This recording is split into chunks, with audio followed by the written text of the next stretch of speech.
വിശ്വാസ പ്രശ്നവുമാണ്, രാഷ്ട്രീയ പ്രശ്നമാണ്. ഒന്ന്, ശബരിമലയിലെ വിശ്വാസികളുടെ സർക്കാർ വഞ്ചിച്ചു എന്നുള്ള വിശ്വാസ പ്രശ്നം. രണ്ട്, ഈ സംസ്ഥാനത്തെ മുഴുവൻ മനുഷ്യരുടെയും വിശ്വാസത്തെ വഞ്ചിച്ചു എന്നുള്ളതാണ്.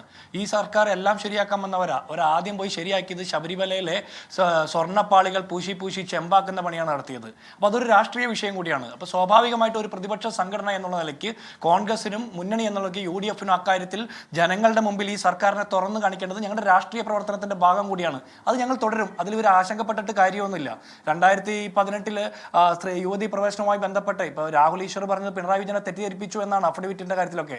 അവരത് വീണ്ടും വീണ്ടും ഉറച്ചു പറഞ്ഞിട്ടുണ്ട്. കൈരളി ചാനലും ദേശാഭിമാനി പത്രവും തുടർന്ന് പറഞ്ഞിട്ടുണ്ട്. മോൻസൺ മാവുങ്കന്റെ വ്യാജ ചെമ്പോലെ ആധാരമാക്കിയാണ് ഇതൊക്കെ ചെയ്തതെന്നൊക്കെ വസ്തുതകളാണ്. എം സ്വരാജിനെ പോലുള്ള ആളുകൾ, MM മണിയെ പോലുള്ള ആളുകൾ, പിണറായി വിജയൻ പോലും തിരുത്തിയിട്ടില്ല എന്നുള്ളതൊക്കെ വസ്തുതയാണ്. ഞാൻ ആ കഥയിലേക്കൊന്നും കടക്കുന്നില്ല. പക്ഷേ ഒരു കാര്യം പറയാം. ആദ്യം പറയാനുള്ള രാഹുൽ ഈശ്വരനോട്, നമ്മൾ ഈ IAS മാത്രം വന്നതുകൊണ്ടോ ഉന്നത ഉദ്യോഗസ്ഥർ വന്നതുകൊണ്ടോ നമ്മുടെ ഇത്തരം സ്ഥാപനങ്ങളൊക്കെ, ഇത്തരം സംവിധാനങ്ങളൊക്കെ ശുദ്ധീകരിക്കപ്പെടും എന്നുള്ള തെറ്റിദ്ധാരണ എനിക്കില്ല. കാരണം ADGP MR അജിത്കുമാറിന്റെ നേതൃത്വത്തിൽ അങ്കിത് അശോക് IPSന്റെ കാർമ്മികത്വത്തിലാണ് തൃശ്ശൂർ പൂരം കലക്കി സുരേഷ് ഗോപിയെ പാർലമെന്റിലേക്ക് കൈപിടിച്ച് കയറ്റിയത്.